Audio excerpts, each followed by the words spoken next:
Bismillahirrahmanirrahim. Dear student, Assalamu alaikum. I am your biology teacher. My name is Wasim Iqbal. आज हम chapter number start करेंगे 5 variety of life. इसका हम सबसे पहले इंट्रोडक्शन देखेंगे। तो आप ये देखिए कि वैरायटी ऑफ लाइफ यानी अर्थ पे कितनी वैरायटी है, कितनी ज़्यादा डिवर्सिटी है, कितनी ज़्यादा डिवर्सिटी प्रेजेंट है। अब देखिए अर्थ के ऊपर हायर प्लांट्स हैं, एनिमल्स हैं, हायर एनिमल्स हैं, लोअर प्लांट्स हैं, लोअर एनिमल्स हैं, माइक्रोब्स हैं, यानी कितनी ज़्यादा डिवर्सिटी पाई जाती है। तो अब इन डिवर्सिटी को हम स्टडी करना तो हमारे लिए इजी नहीं है, ये डिफ़िकल्ट है। तो अब ये देखें कि अब इतनी ज़्यादा इतनी ज़्यादा डिवर्सिटी है, इतनी ज़्यादा वैरायटी पाई जाती है, तो अब हम वन बाय वन तो स्टडी नहीं कर सकते। तो हम क्या करते हैं कि हम कोई सिस्टम वगैरह देखते हैं जिसकी बेस पे हम इनको ग्रुप्स में डिवाइड कर देते हैं। अब जब हम ग्रुप्स में डिवाइड करते हैं तो फिर हम क्या करते हैं, हम इजीली इनको क्या कर लेते हैं, हम इनको स्टडी कर लेते हैं। फॉर एग्जांपल एक मैं जनरल एग्जांपल देता हूँ कि अब देखें इतनी वैरायटी ऑफ लाइफ है। एक मैं जनरल एग्जांपल देता हूँ कि आप ये देखें कि एक बॉयज़ हैं, ठीक है, हॉस्टल में रहते हैं। अब रूम में आते हैं, कोई चीज़ कहीं फेंक देते हैं, कोई चीज़ कहीं फेंक देते हैं, ठीक है। उनमें कोई चीज़ ऑर्गेनाइज मैनर से नहीं पड़ी होती, ठीक है।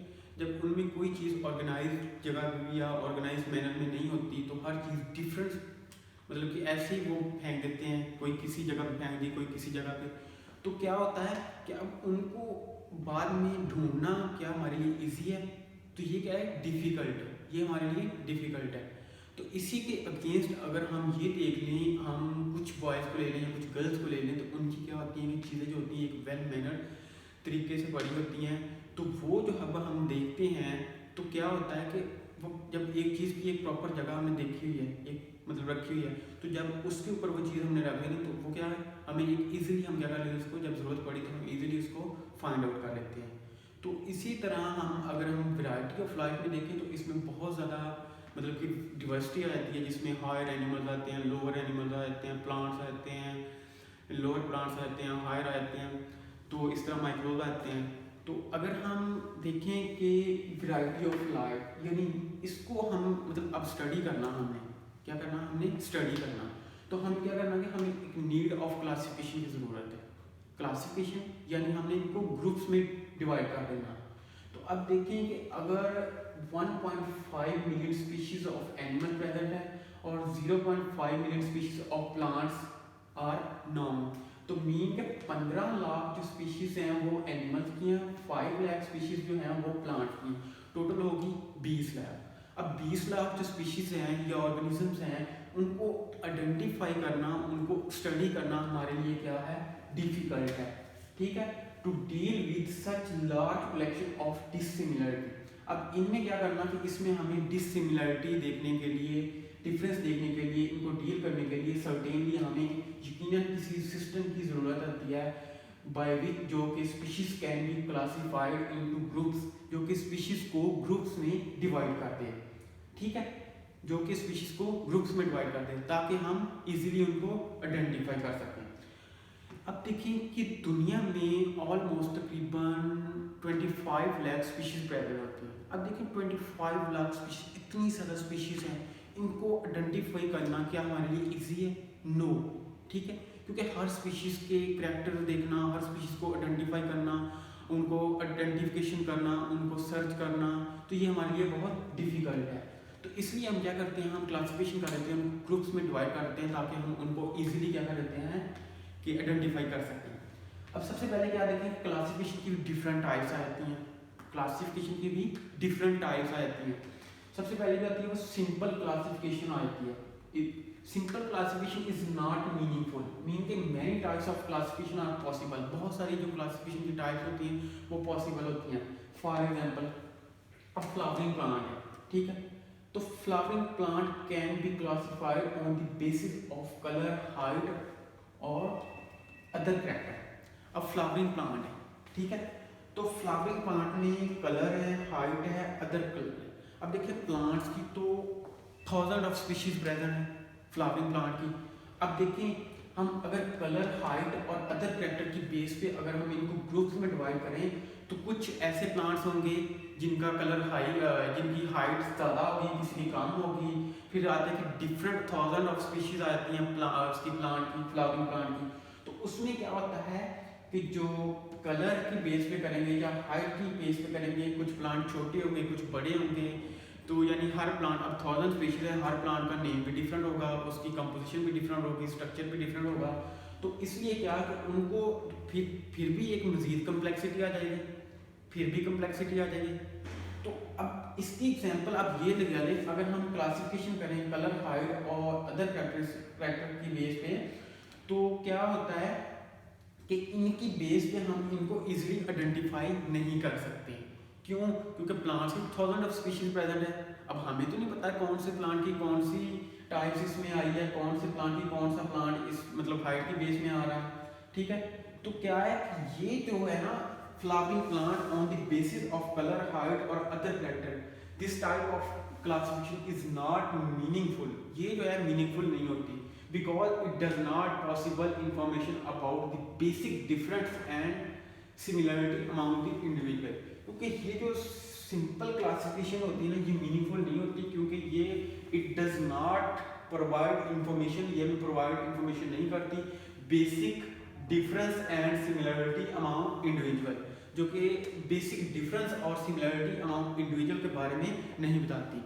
इसकी मैं आपको एक और एग्जांपल दे दूँ। जैसे हम कोई ग्रुप्स बनाते हैं जिसमें 4 लेग्स वाले एनिमल जो होते हैं वो एक ग्रुप में आते हैं, तो 2 लेग्स वाले एनिमल जो होते हैं वो एक ग्रुप में आते हैं, या 4 लेग्स वाले एनिमल जो होते हैं वो एक ग्रुप में आते हैं। अब देखेंगे 4 लेग्स वाले एनिमल्स में आप कौ देख लें, कैट देख लें, शीप देख लें, बैफलो देख लें, क्या इन सब की कंपोजिशन, स्ट्रक्चर इन सब का सेम है?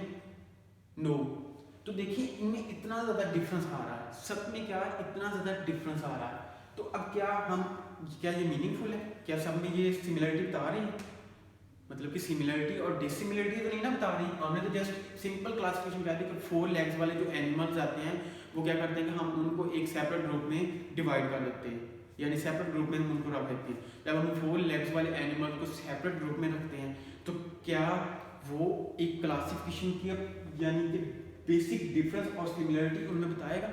नहीं बता सकेगा, क्योंकि अब देखें हमने वो तो एक कम्प्लेक्सिटी बढ़ जाएगी, यानी वो तो एक कम्प्लेक्सिटी मजीद बढ़ जाएगी। अब देखिए 4 लेग्स वाले एनिमल्स को जब हम एक ग्रुप में रख रहे हैं तो क्या हम उनको 1 बाय 1 दोबारा से स्टडी करेंगे? क्या हमारे पास इतना टाइम होगा? क्या हम अपना टाइम दोबारा से वेस्ट करेंगे कि हम 1 बाय 1 उनकी दोबारा से स्टडी करें? फिर हमें क्लासिफिकेशन का फ़ायदा क्या हुआ कि हमने 4 लेग्स वाले जितने भी ऑर्गेनिज्म हैं, जितने भी एनिमल्स आते हैं, हम उनको एक ग्रुप में रख देते हैं। तो हम क्लासिफिकेशन का क्राइटेरिया जितना ही हम हाई यूज़ करेंगे उतना ही हमें आइडेंटिफिकेशन के लिए वो इजी रहेगा, इतना ही हमें बेनिफिट होगा। तो इसी तरह अब अगर हम देखेंगे basis of classification, basis of classification क्या है? इसमें अगर देखते हैं कि एवोल्यूशनरी और हिस्ट्री, तो एवोल्यूशनरी हिस्ट्री में देखें तो all the organism are related to one and other at some points in this their evolutionary history. अगर हम एवोल्यूशनरी हिस्ट्री में देखें तो तकरीबन जितने भी ये ऑर्गेनिज्म है वो क्या है कि वो एक ऐसे पॉइंट पे यानी एक उनका कॉमन पॉइंट से ओरिजिनेट हुए हैं। यानी अगर हम इनके पास में चले जाएं या हिस्ट्री में चले जाएं, एवोल्यूशनरी हिस्ट्री में चले जाएं, तो जितने भी एनिमल्स हैं उनका जो ओरिजिन है, ओरिजिनेट होने का वो क्या है, प्रोकैरियोटिक लगा लें, या उनका जो मतलब एक कॉमन पॉइंट से वो ओरिजिनेट हुए हैं। तो कुछ एनिमल जो होते हैं वो क्या होते हैं कि वो क्लोजली रिलेटेड होते हैं, कुछ जो होते हैं वो क्लोजली रिलेटेड नहीं होते हैं। जैसे अगर हम ह्यूमन बीइंग इंसानों की एग्जांपल लगा लें तो आप ये देखें कि हम जितने भी इंसान हैं दुनिया में, हम आ जाके किसी न किसी पॉइंट से हज़रत आदम अलैहिस्सलाम से मिल ही जाते हैं। किसी न किसी पॉइंट पे आ जाके हम हज़रत आदम अलैहिस्सलाम से ही मिल ही जाते हैं। तो अब ये देखें कि हमारा कॉमन पॉइंट तो मतलब कि सेम आ रहा है ना, मतलब चाहे करीब से नहीं दूर से आ रहा है, लेकिन कॉमन पॉइंट तो आ रहा है ना सेम। तो इसी तरह अगर हम ये देखें कि some organism more closely related to each other than other, इसमें आप देखें कि स्पैरो और जो पिजन होते हैं ये क्लोजली रिलेटेड होते हैं एज कम्पेयर टू इंसेक्ट। अब जो क्लोजली रिलेटेड होंगे उनको हम एक ग्रुप में रख देंगे, जो क्लोजली रिलेटेड नहीं होंगे उनको हम डिफरेंस ग्रुप्स में रख देते हैं। इसी तरह अगर देखेंगे स्पैरोज और पिजन, तो ये क्या करते हैं, हम इनको ए ग्रुप्स में रख देते हैं क्योंकि दोनों में सिमिलरिटीज ज़्यादा है। इसी तरह अगर इनको कंपेयर करें इंसेक्ट से या हम स्पैरो को करें इंसेक्ट से, तो इसमें क्या होना है कि इसमें डिससिमिलरिटी आएगी ज़्यादा, इसलिए हम इन दोनों को डिफरेंट ग्रुप्स में रख देते हैं। इस तरह बच्चों ये देखें कि अगर हम देखें सिमिलरिटी अमाउंट द कैरेक्टरिस्टिक, अब हमने क्या करना, मैंने आपको पहले भी ये बात बताई है कि जितना हम हाई क्राइटेरिया यूज़ करेंगे क्लासिफिकेशन के लिए बेटा, उतना ही हमें बेनिफिट ज़्यादा होंगे, इतनी ही हमें मतलब जब हमें कोई चीज़ की ज़रूरत पड़ेगी हम इजीली उसको फाइंड आउट कर लेंगे। तो अब देखिए कि सिमिलरिटी अमाउंट द कैरेक्टरिस्टिक, अगर हमने एवोल्यूशन हिस्ट्री में देखा तो वो भी कॉमन पॉइंट आ रहा है, यानी ये बेसिस ऑफ क्लासिफिकेशन है साइंटिफिक वे से, ठीक है। तो अगर हम classification is based on similarity amount the structure and form, अगर हम क्लासिफिकेशन को देखें किसकी बेस पे, मतलब classification is based on similarity, यानी हम देखें स्ट्रक्चर और उसकी शक्ल सूरत के लिहाज से अगर ऑर्गेनिज्म को हम क्लासिफाई करें ग्रुप्स में जो कि सिमिलरिटी करते हैं, तो वो हम 4 पॉइंट्स देखते हैं, 4 बेसिस आते हैं। उसमें एक आती है होमोलॉजी, सेकंड इसमें कौन सी आती है, कंपैरेटिव बायोकेमिस्ट्री, थर्ड इसमें क्या आती है, साइटोलॉजी, और फोर्थ इसमें क्या आती है, जेनेटिक्स। अब देखिए होमोलॉजी क्या होती है, सिमिलर इन स्ट्रक्चर। होमोलॉजी क्या होती है, सिमिलर स्ट्रक्चर, मतलब कि ऐसे ऑर्गेनिज्म जिनका सिमिलर स्ट्रक्चर होता है उनको हम क्या करते हैं, एक ग्रुप्स में रख देते हैं। फॉर एग्जाम्पल होमोलॉजी, अब देखें ऐसे मतलब ह्यूमन बीइंग में जिनमें रीढ़ की हड्डी होती है उनको हम एक ही ग्रुप्स में रख देते हैं। इसकी आप एग्जाम्पल ये भी लगा लेते हैं कि आर्म्स, ठीक है। अब जितना मतलब कि होमोलॉजी क्या होता है, सिमिलर इन स्ट्रक्चर, जब आपका स्ट्रक्चर जो होगा वो सिमिलर होगा तो आपने क्या करना है कि उनको एक ही कैटेगरी में रख देना है। उसके बाद है कंपैरेटिव बायोकेमिस्ट्री। बेटा कंपैरेटिव बायोकेमिस्ट्री में हम ये देखते हैं बेसिकली फिजियोलॉजिकल और बायोलॉजिकल जितने भी आपके प्रोसेस हो रहे होते हैं उनकी में हम सिमिलरिटी और डिससिमिलरिटीज देख रहे होते हैं। कंपैरेटिव बायोकेमिस्ट्री में हम क्या करते हैं कि बायोलॉजिकल और फिजियोलॉजिकल आपके जितने भी प्रोसेस हो रहे होते हैं उनमें हमने सिमिलरिटी और डिससिमिलरिटी को देखना होता है। कंपैरेटिव बायोकेमिस्ट्री में मीन टू से कि हम इसको बेसिकली एम्प्लॉयज करते हैं जीन्स पे, प्रोटीन्स वगैरह पे, ठीक है। उसके बाद में है साइटोलॉजी। अब साइटोलॉजी क्या होती है, साइटोलॉजी स्टडी ऑफ सेल, यानी इसमें हमने कहना है कि स्टडी मतलब तो बेसिकली हमने साइटोलॉजी में करना है कि फंक्शनल यूनिट ऑफ सेल, ठीक है, फंक्शनल यूनिट ऑफ सेल, इसमें हमने साइटोलॉजी को स्टडी करना होता है। उसके बाद आती है जेनेटिक्स। तो बच्चों जेनेटिक्स में हमने ये देखना होता है कि कैरेक्टरिस्टिक किस तरह पेरेंट टू ऑफस्प्रिंग जा रही होती है, यानी कैरेक्टरिस्टिक किस तरह पेरेंट टू ऑफस्प्रिंग जाती हैं, इनहेरिटेबल कैरेक्टर यानी विरासती खसूसियात किस तरह पेरेंट्स यानी वालिदैन से बच्चों में जाती है। तो जेनेटिक्स में हमने ये चीज़ देखनी होती है। तो बेसिकली अगर हम सिमिलरिटी अमाउंट कैरेक्टरिस्टिक देखें तो क्लासिफिकेशन जो होती है ना, इस हम 4 पॉइंट्स में देखते हैं।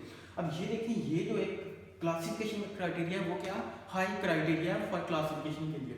इसमें आती है होमोलॉजी आ रही है, कंपैरेटिव बायोकेमिस्ट्री आ रही है, साइटोलॉजी आ रही है, जेनेटिक्स आ रही है। तो अगर हम इन 4 पॉइंट्स के ऊपर क्लासिफिकेशन करें तो हम चीज़ों को इजीली आइडेंटिफाई कर सकते हैं और हम इतनी कम्प्लेक्सिटी में भी नहीं जाएंगे। हम एक दफ़ा तो स्टडी करेंगे उसको डीपली, लेकिन बाद में क्या करेंगे, हम इन 4 पॉइंट की बेस पे उनको ग्रुप में ऑर्गेनाइज्ड कर देंगे। जैसे हम ग्रुप्स में उनको ऑर्गेनाइज्ड करेंगे तो क्या होगा कि हम जब ज़रूरत पड़ेगी तो हम इजीली उनको आइडेंटिफाई कर लेते हैं। अब नेक्स्ट पॉइंट है टेक्सोनोमी। टेक्सोनोमी ये भी एक बायोलॉजी की ब्रांच है, the branch of science that deal with the description, किसी चीज़ की डिस्क्रिप्शन को देखना, आइडेंटिफिकेशन उसको आइडेंटिफाई कैसे करना, nomenclature and classification of organism. जो टेक्सोनोमी है इसमें हम ये देखते हैं कि ब्रांच ऑफ साइंस है, साइंस की ब्रांच है जिसमें हम किसी भी चीज़ की डिस्क्रिप्शन देखते हैं, उसकी शक्ल सूरत बनावट वगैरह देखते हैं, ओवरऑल यानी उसका स्ट्रक्चर देख लेते हैं, और आइडेंटिफिकेशन देखते हैं कि हमने उसको कौन से की पॉइंट्स हैं जिसकी बेस पे हमने उनको आइडेंटिफाई करना है। नॉमेनक्लेचर में क्या करना है कि नॉमेनक्लेचर में हम ये देखते हैं कि उसको साइंटिफिक नेम कैसे देना है, एंड क्लासिफिकेशन ऑफ ऑर्गेनिज्म, और क्लासिफिकेशन में हम ये देखते हैं कि क्लासिफाइड ऑर्गेनिज्म को कैसे करना है, कौन से ऐसे करैक्टर लेने हैं जिन करैक्टर की बेस पे हमने ये देखना कि इस ऑर्गेनिज्म को इस ग्रुप्स में रखना है, इस ऑर्गेनिज्म की ये कैरेक्टरिस्टिक इस ग्रुप्स की कैरेक्टरिस्टिक के साथ मिल रही हैं, तो सो हम कैरेक्टरिस्टिक की सिमिलरिटी की बेस पे इस ग्रुप्स को इसमें रख देते हैं। नेक्स्ट हमारा टॉपिक है कंसेप्ट ऑफ स्पीशीज। अब स्पीशीज क्या होती है? Species is a group of individual which can interbreed among similar to themselves, यानी स्पीशी होता है ग्रुप ऑफ ऑर्गेनिज्म होता है जो कि क्या करता है, आपस में सेक्सुअल रिप्रोडक्शन करता है और प्रोड्यूस करता है फर्टाइल ऑफस्प्रिंग। क्या करता है? फर्टाइल ऑफस्प्रिंग प्रोड्यूस करता है। जब फर्टाइल मीन कि ऐसी ऑफस्प्रिंग प्रोड्यूस करना जो कि नेक्स्ट खुद भी जाके, यानी ऑफस्प्रिंग यानी ऐसी औलाद पैदा करना उनमें भी ये फर्टिलिटी हो कि वो नेक्स्ट जाके अपने बच्चे पैदा कर सकें। इसी तरह आप इसकी एक सेक्सुअल रिप्रोडक्शन की एक एग्जांपल यहाँ पे आ रही है कि हम ये देखते हैं कि डोंकी और हॉर्स का जब हम मैच करवाते हैं, क्रॉस मैच करवाते हैं, तो उसमें क्या होता है, म्यूल पैदा होता है, यानी खच्चर पैदा होता है, तो वो फर्टाइल नहीं होता, वो अनफर्टाइल होता है। तो ये स्पीशीज की डेफिनेशन नहीं बनेगी। स्पीशीज की डेफिनेशन क्या है कि ग्रुप ऑफ इंडिविजुअल, यानी अगर मतलब ग्रुप ऑफ इंडिविजुअल जो कि आपस में सेक्सुअल रिप्रोडक्शन करके ऑफस्प्रिंग पैदा करें, और यानी औलाद पैदा करें, और वो औलाद जो पैदा करेगा, ऑफस्प्रिंग पैदा करेगा, उसमें भी ये एबिलिटी हो कि वो नेक्स्ट बच्चे अपने रिप्रोड्यूस कर सकें। तो अब ये तो होगी। अब जैसे जैसे मैंने आपको बताया कि डोंकी और हॉर्स का अगर हम वो क्रॉस मैच करवाएं तो उसमें म्यूल पैदा होता है। अब म्यूल तो अनफर्टाइल है, तो ये तो स्पीशीज की डेफिनेशन नहीं होगी। अगर तो वो फर्टाइल होता तो फिर क्या होती, वो स्पीशीज की डेफिनेशन क्लियर होती। अगर मैं मतलब अकॉर्डिंग टू स्पीशीज डेफिनेशन वो ठीक होती, लेकिन वो क्या करता है कि उसमें फर्टिलिटी नहीं है। जब उसमें फर्टिलिटी नहीं है तो वो स्पीशीज की डेफिनेशन नहीं आता। थर्ड इसका आता है कि to reproductively isolated from other group. अब स्पीशीज में देखें कि species is a group of similar organism. जो सिमिलर ऑर्गेनिज्म है ना, वही आपस में रिप्रोडक्शन कर सकते हैं, रिप्रोड्यूस कर सकते हैं, सेक्सुअल कॉन्टैक्ट कर सकते हैं। डिफरेंट जो स्पीशीज के मेंबर होंगे वो आपस में रिप्रोडक्शन नहीं कर सकते हैं, क्योंकि ये एक आप देखें कि हेरिटेबल कैरेक्टरिस्टिक भी ट्रांसफर होनी होती है। अब ये देखिए कि कौ यानी बैफलो के साथ कोई ये जो मतलब आप हॉर्स तो नहीं कर सकता, अब ये इसका मेंबर तो नहीं है, सेम स्पीशीज का मेंबर तो नहीं है ना। तो क्या है कि सेम स्पीशीज जो होंगे वही आपस में रिप्रोडक्शन कर सकते हैं, डिफरेंट स्पीशीज के मेंबर जो होंगे वो आपस में रिप्रोडक्शन नहीं कर सकते। ठीक है, अब ये तो बात आ जाती है कि हाई लेवल के जो ऑर्गेनिज्म आते हैं, लेकिन अगर हम चले जाएं कि लो लेवल के जो ऑर्गेनिज्म आते हैं, जो लो लेवल के ऑर्गेनिज्म आते हैं, तो उनमें क्या करते हैं कि मोस्टली उनमें ये हम ये कह सकते हैं कि इंटरब्रीडिंग। इंटरब्रीडिंग क्या होती है कि सेक्सुअल रिप्रोडक्शन। क्या होती है? Sexual reproduction.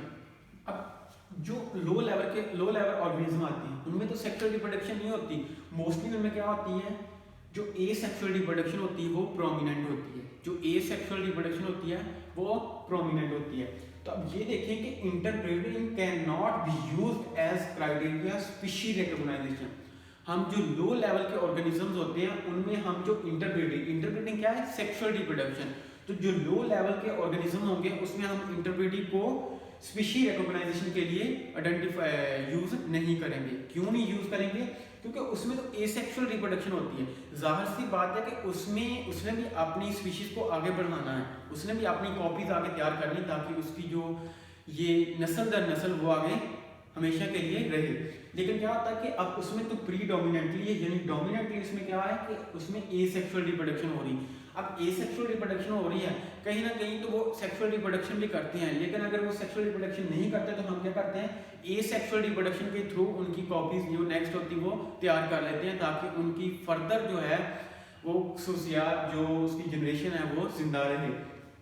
तो जब हम एसेक्सुअल रिप्रोडक्शन की ऑर्गेनिज्म मतलब जो लोअर लेवल के ऑर्गेनिज्म हैं उनको हम किस तरह उनको ग्रुप में ग्रुपिंग करेंगे उनकी, तो हम किसकी बेस पे करेंगे, हम होमोलॉजी, कंपैरेटिव बायोकेमिस्ट्री, साइटोलॉजी और जेनेटिक्स की बेस पे हम उनकी क्या करेंगे, हम उनको ग्रुप्स में क्लासिफिकेशन की बेस पे हम उनको ग्रुप्स में डिवाइड कर देंगे।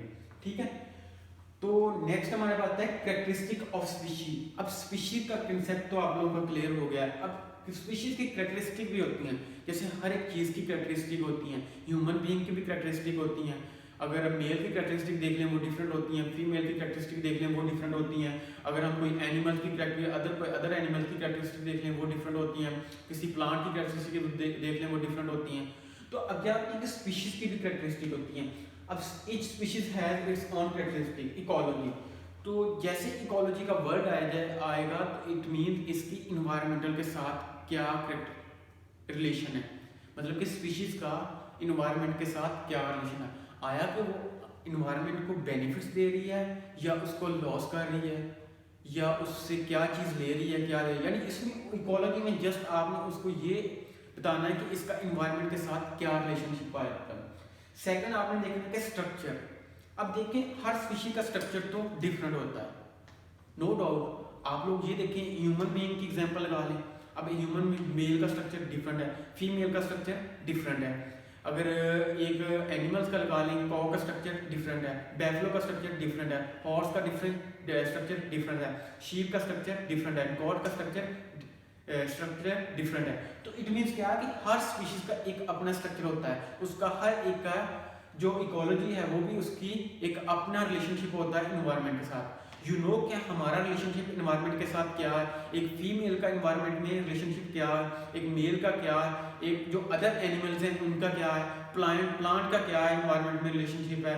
फिर इसके बाद जो अदर ऑर्गेनिज्म आते हैं, शीप, गॉड, इनका रिलेशनशिप इन्वायरमेंट के साथ क्या है। तो आपने ये देखना है कि हर स्पीशीज की अपनी कैरेक्टरिस्टिक होंगी। इकोलॉजी देखेंगे, फिर हम स्ट्रक्चर देखेंगे। अब आती है बिहेवियर कैरेक्टरिस्टिक आती है।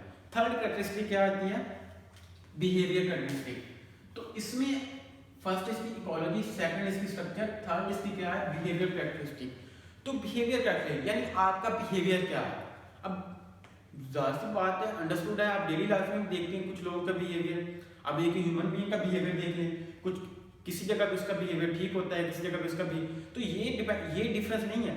आपने डिफरेंस ये देखना कि बिहेवियर कैरेक्टर क्या है उसका। यानी आप एक फीमेल का कैरेक्टर देख लें, बिहेवियर कैरेक्टर, एक मेल का कैरेक्टर देख लें, ठीक है। अब फीमेल एक अलग स्पीशी है, मेल एक अलग स्पीशी है। फिर आप देख लें एक ये, आप फिर एनिमल्स की तरफ आ गए, आप उनका कैरेक्टर देख लें कि क्या कैरेक्टर है उनका इन्वायरमेंट के साथ, यानी क्या किरदार है इन्वायरमेंट के साथ उसका। अब बिहेवियर, आप डेली लाइफ में आपका कैरेक्टर क्या है। हम तो ह्यूमन बीइंग, हम एक ही कैरेक्टरिस्टिक में आ रहे हैं, हम एक ही ग्रुप में आ रहे हैं, ह्यूमन बीइंग हम एक ही ग्रुप में आ रहे हैं। तो डिफरेंट ऑर्गेनिज्म को ले लें और उनका हम बिहेवियर कैरेक्टर देख लें। नेक्स्ट हमारे पास आता है कि species is independent evolutionary unit. अब देखिए स्पीशी जो होती है वो एक एवोल्यूशनरी इंडिपेंडेंट यूनिट यानी आजादाना यूनिट है, उसमें एवोल्यूशन हो रही है तो वो आजादाना है। अब दो स्पीशी ले लें, एक में एवोल्यूशन हुई है, एक में चेंजेस आई हैं। एवोल्यूशन क्या होती है, with the passage of time changes आ जाना। एवोल्यूशन क्या है, with the passage of time changes आ जाना। अब क्या है, species is a independent evolutionary unit. अब स्पीशी जो है एक इंडिपेंडेंट एवोल्यूशनरी यूनिट है, ठीक है। अब ये देखिए कि डेली लाइफ में अगर दो स्पीशीज आप देख लें तो एक में चेंज हुई है, जरूरी नहीं है कि दूसरे में भी चेंज हो, क्योंकि एक स्पीशीज दूसरे स्पीशीज से क्या है, इंडिपेंडेंटली फ्रीडम है, बिल्कुल फ्रीडम है, इंडिपेंडेंटली रह रही है।